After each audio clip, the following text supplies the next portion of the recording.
Au nom de l'Assemblée, je vous exprime mes chaleureuses félicitations et vous souhaite la bienvenue.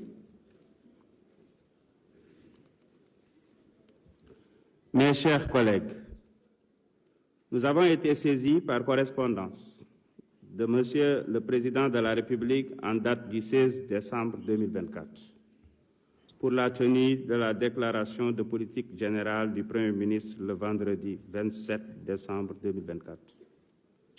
À sa réunion du 19 décembre 2024, le bureau de l'Assemblée nationale et la conférence des présidents ont approuvé cette proposition. Chers collègues, je voudrais rappeler aussi que notre séance se déroulera ainsi qu'il suit. La déclaration de politique générale de Monsieur le Premier ministre, un premier tour de parole pour les intervenants, une suspension de séance, la reprise de parole du Premier ministre pour répondre aux interventions des députés. Il y aura aussi un deuxième tour et enfin les réponses du Premier ministre. Je voudrais rappeler au public que conformément aux dispositions de l'article 54 du règlement intérieur, toute personne qui donne des marques bruyantes d'approbation ou de désapprobation peut être expulsée par les agents chargés du maintien de l'ordre. Je rappelle également que les téléphones portables doivent rester fermés durant nos travaux. Monsieur le Premier ministre, je vous invite à présenter votre déclaration de politique générale.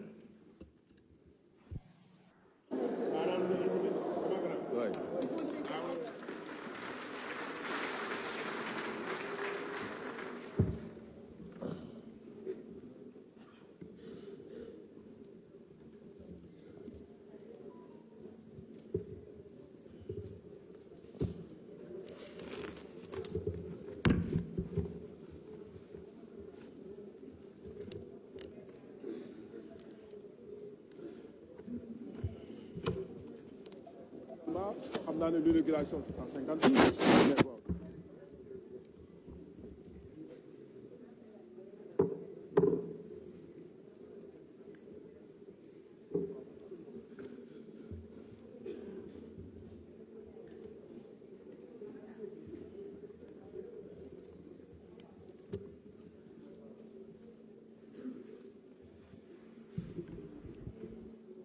Monsieur le Président de l'Assemblée nationale, Mesdames, Messieurs les honorables députés, Mesdames, Messieurs les ministres et secrétaires d'État, Mesdames, Messieurs les anciens présidents de l'Assemblée nationale, Mesdames, Messieurs les représentants des corps constitués de l'État, Sénégalaises et Sénégalais, chers compatriotes. Monsieur le Président de l'Assemblée nationale, honorables députés, c'est avec un profond sens du devoir et une vision claire pour l'avenir que je me présente aujourd'hui devant cette auguste Assemblée. À cet effet, je prends la parole humble face à l'immensité de la tâche à accomplir. À travers votre institution, je partage avec les 18 millions de Sénégalaises et Sénégalais vivant dans les villes, dans les campagnes et de la diaspora, la politique générale du gouvernement pour les 5 prochaines années. Adossée à une doctrine et des principes de rupture systémique pour les 25 prochaines années. En cette année 2024, les Sénégalais ont montré à 2 reprises à la face du monde que nous sommes un grand peuple, une grande démocratie. Beaucoup ont douté, mais les Sénégalais dans leur majorité ne l'ont jamais fait. Nous avons regardé l'avenir parce qu'il était synonyme d'espoir. Nous avons affronté les épreuves pour avancer. Avancer pour ne jamais sombrer. Notre nation est perdue par le doute, parce que nous sommes un grand peuple, animé d'une foi inébranlable et poursuivant un but commun par l'apport de tous. Et ce but, c'est la construction d'un grand pays qui compte dans le concert des nations.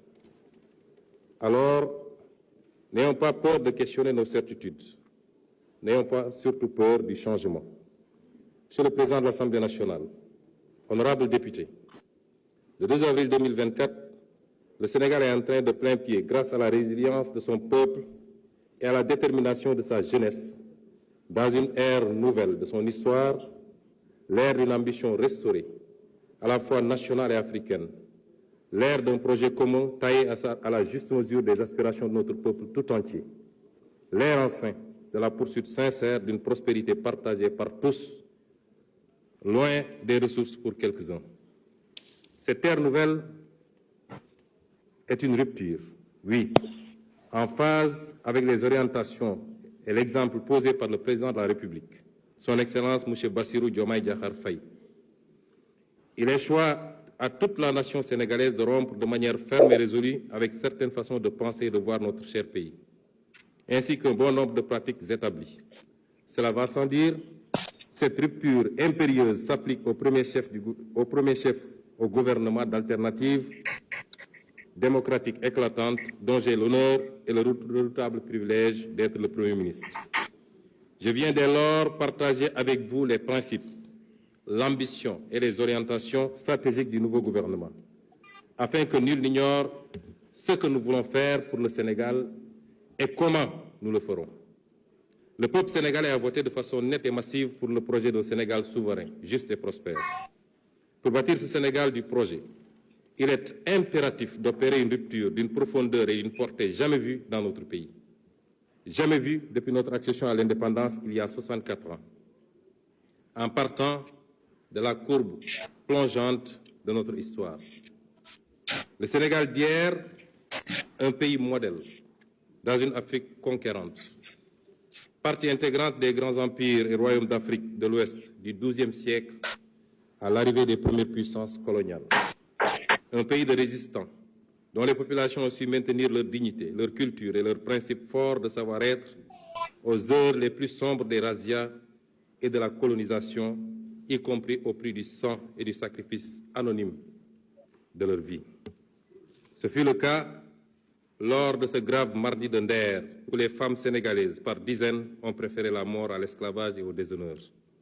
Ou ce jour tristement célèbre du 1er décembre 1944 à Thiaroye, où des hommes sénégalais, avec leurs frères africains, ont par dizaines préféré la mort à l'injustice et au déshonneur.